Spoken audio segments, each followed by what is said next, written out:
Hello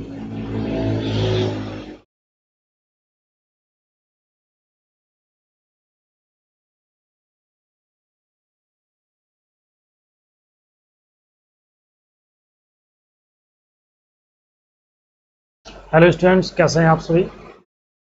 सभी को राधे राधे, जय श्री कृष्ण, राम राम। साथियों, आज आप सबकी लाइव क्लासेस नहीं हो पाई थी, तो आज मैं आप सबको ये वाली रिकॉर्डेड सेक्शन में आपको ये क्लासेस मिल जाएगी। ठीक है ना, वीडियोज़ में जाके आप सब लोग देख सकते हैं। और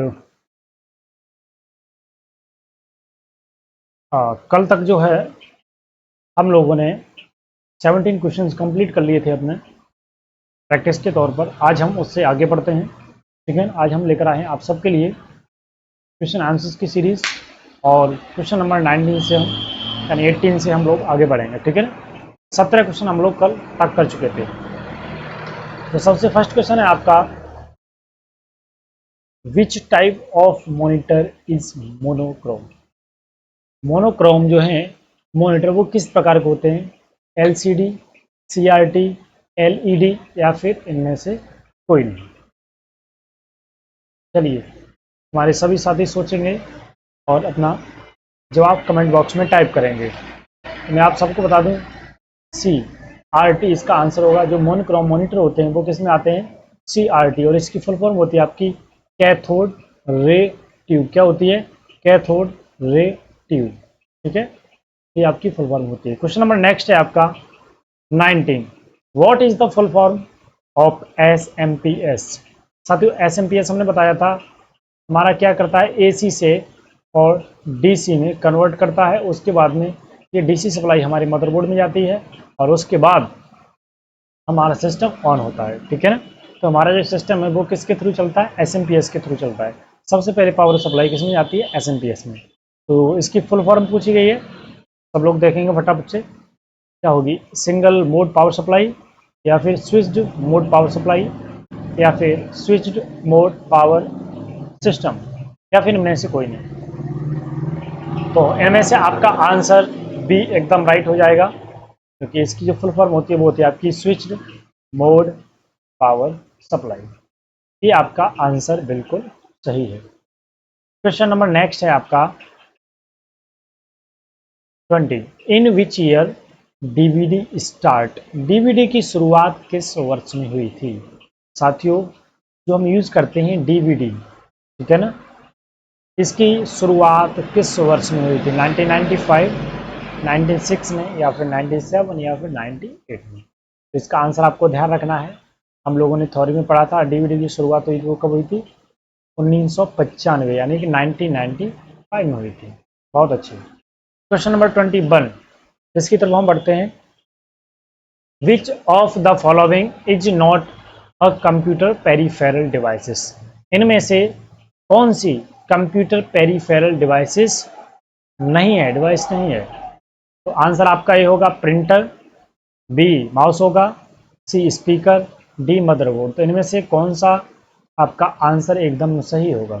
आप इनमें देख सकते हैं, प्रिंटर हमारा क्या है? एक पेरीफेरल डिवाइसेस है। वे डिवाइसेस जो हम कंप्यूटर में यूज़ करते हैं, अटैच करते हैं बाहर से, तो सारी की सारी डिवाइसेस हमारी पेरीफेरल डिवाइसेस में आती हैं। उसके बाद में बी है आपका माउस, इसको भी हम यूज़ करते हैं। ठीक है, बाहर स्पीकर है, इसे भी हम लोग यूज़ करते हैं सिस्टम के बाहर। ये हमारे सीपीयू के अंदर लगा हुआ होता है, और ये होता है हमारा मदरबोर्ड। क्या होता है? मदरबोर्ड। ये पूछा है इनमें से कौन सी ऐसी डिवाइस है जो आपकी पेरीफेरल डिवाइसेस में नहीं आती है, या फिर पेरीफेरल डिवाइसेस नहीं है? तो ये सारी की सारी आपकी पेरीफेरल डिवाइसेस हैं। तो इनमें जो है आंसर आपका डी एकदम राइट हो जाएगा। ये हमारी पेरीफेरल डिवाइसेस में नहीं आता है। नेक्स्ट है आपका, हु इन्वेंटेड ब्लूटूथ। ब्लूटूथ है, उसका आविष्कार किसने किया था? ब्लूटूथ को किसने बनाया था? तो इसका जो आंसर है वो आपका आंसर एकदम सी राइट हो जाएगा। ठीक है, इसका आंसर एकदम सी करेक्ट होगा, इसको आपको ध्यान में रखना। क्वेश्चन नंबर नेक्स्ट है आपका 23, utility used to create the access speed of program is called.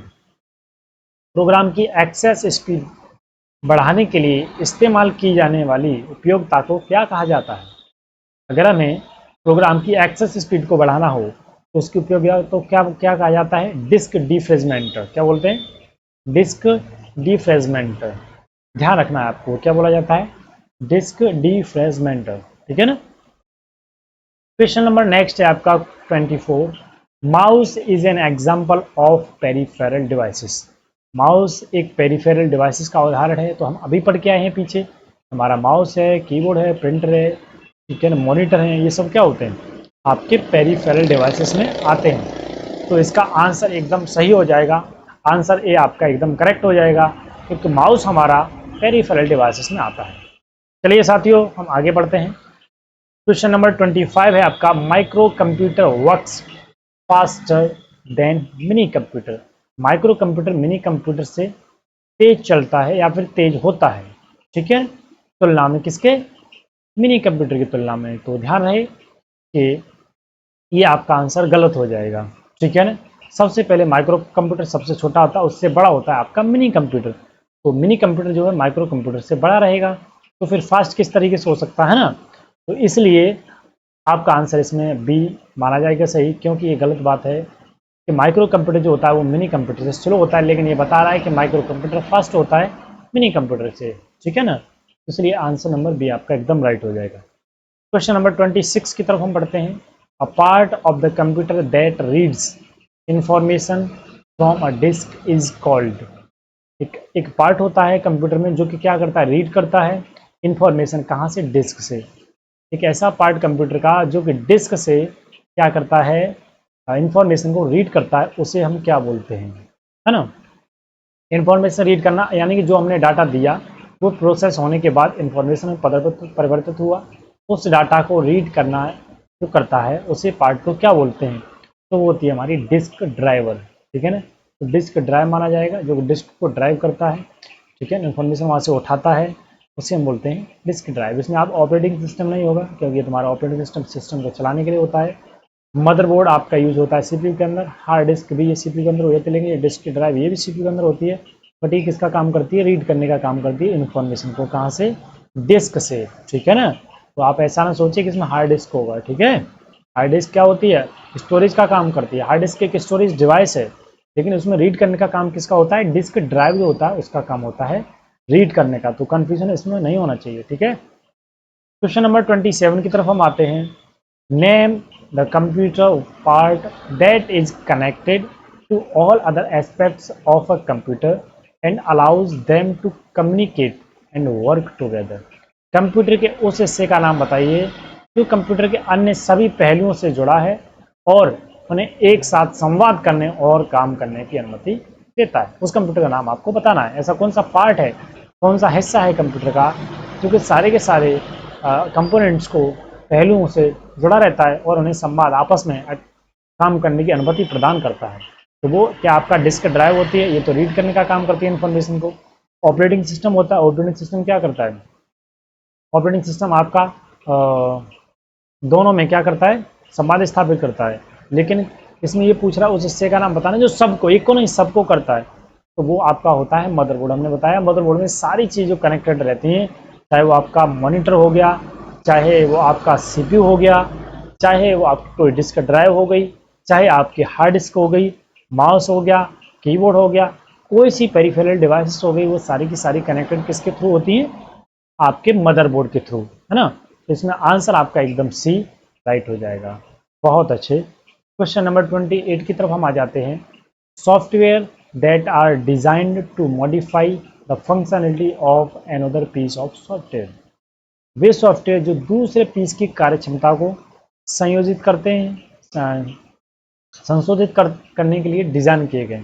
ऐसे सॉफ्टवेयर जो किसी अन्य सॉफ्टवेयर को, या फिर कह लो कि पीस ऑफ सॉफ्टवेयर, यस, किसी भी तरीके का सॉफ्टवेयर में आपको क्या करते हैं, संशोधित करते हैं, कुछ चेंजेस करते हैं, बदलाव करते हैं उसमें, ठीक है ना, कुछ चीज़ बढ़ाते हैं या घटाते हैं, तो उनको हम क्या बोलते हैं, प्लगइन्स बोलते हैं, एक्सटेंशन, या फिर दोनों। तो इसमें दोनों रहते हैं, ठीक है ना। अगर कोई चीज़ आपको ऐड करनी है तो उसमें आप कोई प्लगइन ऐड कर सकते हैं, कोई एक्सटेंशन ऐड करना है तो वो भी आप ऐड कर सकते हैं, जिससे कि आप अपने सॉफ्टवेयर में एक अनदर, एक नया कह लो कि फंक्शन आप बढ़ा सकते हैं, ठीक है ना।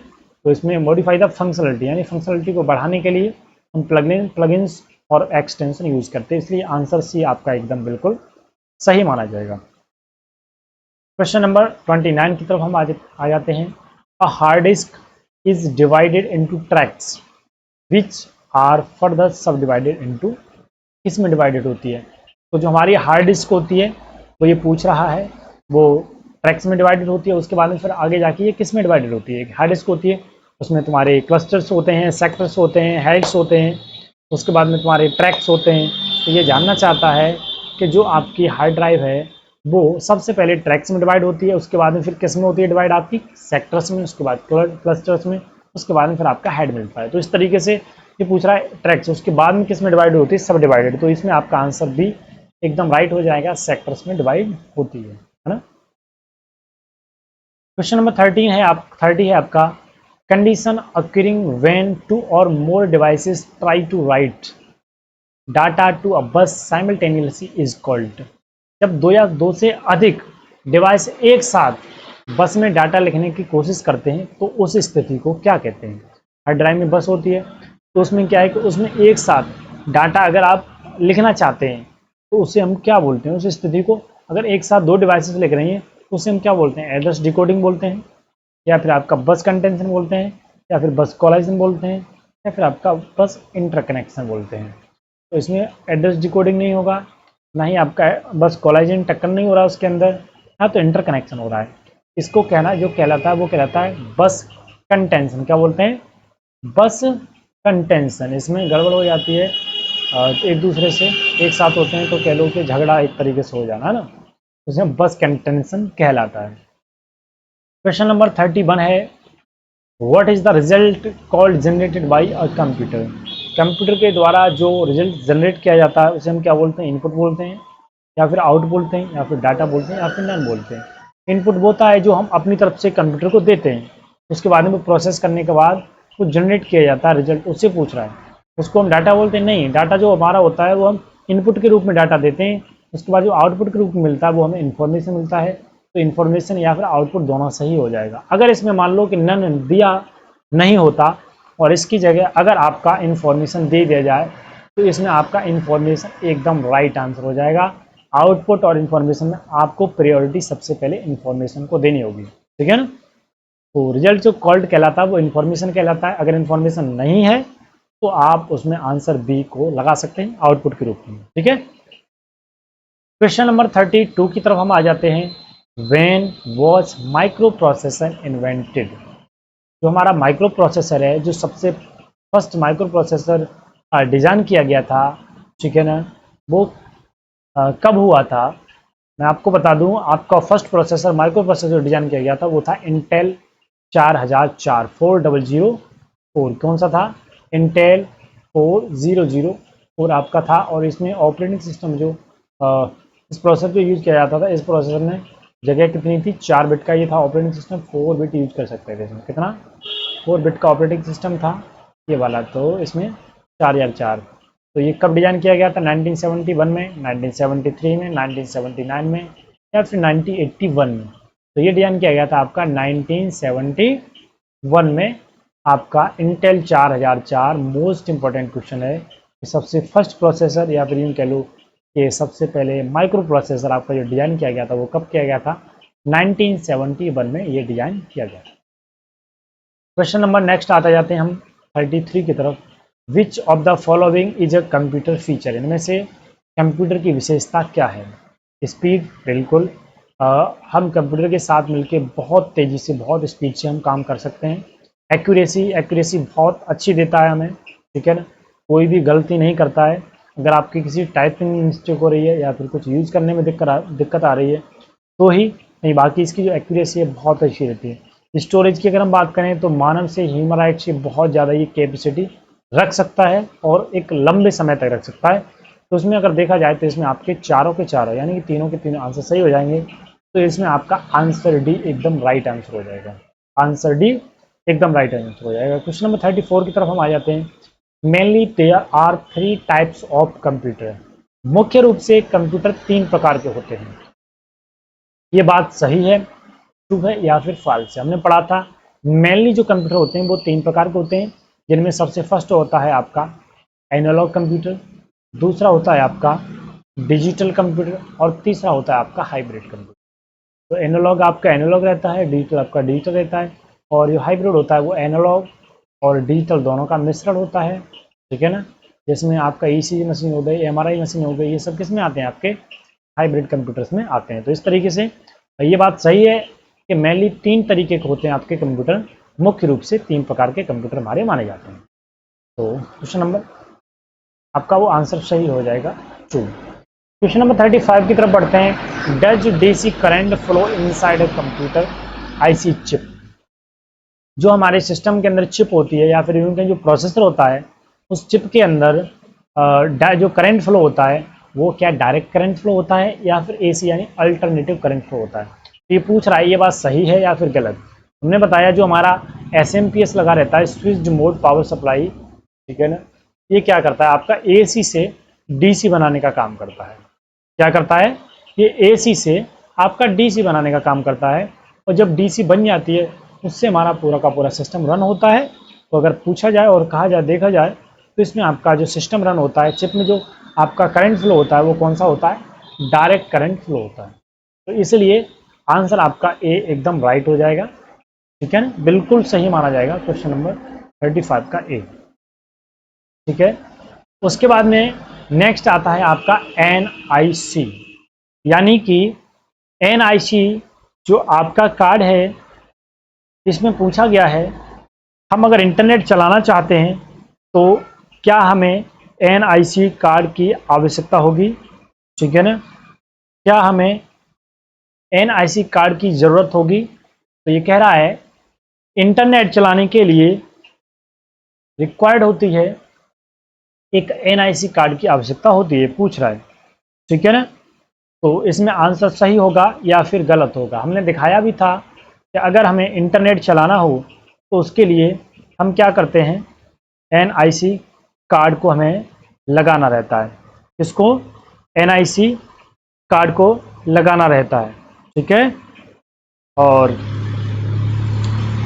इसकी अगर फुल फॉर्म की बात की जाए तो इसकी फुल फॉर्म आपकी होती है नेटवर्क इंटरनेट कनेक्शन, ठीक है ना। इस तरीके से आपकी फुल फॉर्म रहती है। तो इसमें आंसर ए आपका एकदम सही हो जाएगा। जिन लोगों ने ए लगाया है उन सभी का एकदम राइट है। क्वेश्चन नंबर 37 की तरफ हम आ जाते हैं। What is the full form of S D RAM. S D M RAM की फुल फॉर्म आपसे पूछी गई है। तो इसमें आंसर ए रहेगा, आंसर बी रहेगा, आंसर सी होगा या फिर आंसर डी। ध्यान से देखेंगे, synchronous dynamic random access memory होती है, या फिर system dynamic random access memory होती है, या फिर synchronous direct random access memory होती है, या फिर नन ऑफ दीज। तो आप देख सकते हैं, इसको हम सबसे लास्ट में देखेंगे। सबसे पहले हम देखेंगे डायरेक्ट रैंडम एक्सेस मेमोरी, यानी रैंडम एक्सेस मेमोरी की एकदम राइट है। और इसमें जो है अगर आपने पढ़ा होगा तो यहाँ पे डायरेक्ट नहीं होता है, डायनेमिक होता है। क्या होता है, डायनेमिक। तो यहाँ पर सिस्टम नहीं होता है, सिंक्रोनस होता है। तो यहाँ पर सिंक्रोनस भी होना चाहिए और आपका डायनेमिक भी होना चाहिए, डायरेक्ट नहीं होना चाहिए। तो सिंक्रोनस यहाँ पर है, इसलिए ये वाला गलत हो गया। सिस्टम यहाँ पर है, सिंक्रोनस नहीं है, तो ये भी गलत हो गया। नन ऑफ दीज होगा नहीं। इसमें आंसर ए आपका एकदम राइट हो जाएगा, synchronous dynamic random access memory. Answer A एकदम राइट हो जाएगा, ठीक है। क्वेश्चन नंबर 38 की तरफ हम बढ़ते हैं। How many pins in a parallel port. जो एक पैरेलल पोर्ट होता है, जो सिस्टम के अंदर पोर्ट होते हैं, जिससे हम माउस कनेक्ट करते हैं, या फिर हम अपना प्रिंटर कनेक्ट करते हैं, या फिर कीबोर्ड या माउस कनेक्ट करते हैं, जॉयस्टिक वगैरह, यूएसबी केबल वगैरह, ठीक है ना, या फिर अन्य कोई डिवाइसेस हम कनेक्ट करते हैं, तो उसके लिए हमें पोर्ट की आवश्यकता रहती है। उन पोर्ट की अलग अलग पिन रहती हैं, ठीक है ना। जैसे कि अगर हम देखें सीरियल पोर्ट में, तो इसमें आपकी कितनी पिन रहती हैं, 9 पिन्स रहती हैं। उसके बाद में आपका पैरेलल पोर्ट, इसमें आपकी 25 पिन रहती हैं, जिसमें हम प्रिंटर वगैरह यूज़ करते हैं। PS2 पोर्ट रहता है, इसमें हम 6 पिन का रहता है, इसमें हम कीबोर्ड या माउस यूज़ करते हैं। गेम पोर्ट रहता है 15 पिन का, इसमें जॉयस्टिक या मीडी यूज़ करते हैं। उसके बाद है आपका यूएसबी पोर्ट, ये 4 पिन का होता है। यूएसबी के थ्रू हम कई सारी चीज़ें कनेक्ट करते हैं। तो इसमें पूछा गया है आपका पैरेलल पोर्ट में कितनी पिन्स होती हैं। तो अगर आप ध्यान से देखें तो यहाँ पर आपका दूसरे नंबर पर यहाँ पर दिया हुआ है, पैरेलल पोर्ट में आपकी 25 पिन्स होती हैं। तो आंसर सी एकदम राइट हो जाएगा। क्या, आंसर सी एकदम राइट हो जाएगा। पैरेलल पोर्ट में आपकी 25 पिन होती हैं। बाकी आप मैंने यहाँ पर ये आपकी चार्ट दे रखा है, इस चार्ट को देख करके अपना ध्यान में रखेंगे कि किस पोर्ट में कितनी पिंस होती हैं। क्वेश्चन नंबर 39 की तरफ आते हैं। What is the primary function of UPS? UPS का मुख्य कार्य क्या है? पावर बैकअप देना या फिर डाटा स्टोरेज रखना या फिर दोनों? तो यूपीएस की अगर हम बात करें तो ये होता है, इसकी फुल फॉर्म होती है अनइंटरप्टेबल पावर सप्लाई। क्या होती है? Uninterruptible power supply. और ये पावर सप्लाई का काम करता है कि अगर जैसे हमारी लाइट वगैरह चली जाती है तो ये क्या करता है, पावर का बैकअप देता है, जिससे कि हमारे सिस्टम के अंदर जो भी कार्य हम कंटिन्यू कर रहे हैं उस कार्य को हम सेव कर सकें आसानी से, और उसको सिस्टम को शट डाउन करने का समय मिल सके आसानी से, आपका कोई भी डाटा लॉस ना हो। तो इस वजह से इसका मेन काम होता है यूपीएस का पावर बैकअप, यानी बिजली को कंटिन्यू देते रहना। आराम से समय देता, आपको आधा घंटे का कुछ काम रह भी गया है तो उसको आप कंप्लीट करने के बाद आराम से शट डाउन कर सकते हैं। क्वेश्चन नंबर 40 आता है, what is the full form of VLSI? जिन लोगों ने थ्योरी अच्छे से पढ़ा होगा उन लोगों को किसी भी तरीके की कोई समस्या नहीं आ रही होगी क्वेश्चन को सॉल्व करने में, क्वेश्चन के आंसर देने में। ठीक है, तो इसमें आंसर आपका ए होगा या फिर बी होगा या फिर आपका सी होगा या फिर डी होगा। ध्यान से समझते हैं। वीएलएसआई यानी वेरी लार्ज स्केल इंटीग्रेशन होगा, या फिर वेरी लार्ज स्केल इंटीग्रेटेड होगा, वेरी लार्ज स्केल इंफॉर्मेशन। तो जिन लोगों ने पढ़ा होगा उन्हें पता है कि इसका जो आंसर है वो आपका ए एकदम राइट हो जाएगा, वेरी लार्ज स्केल इंटीग्रेशन।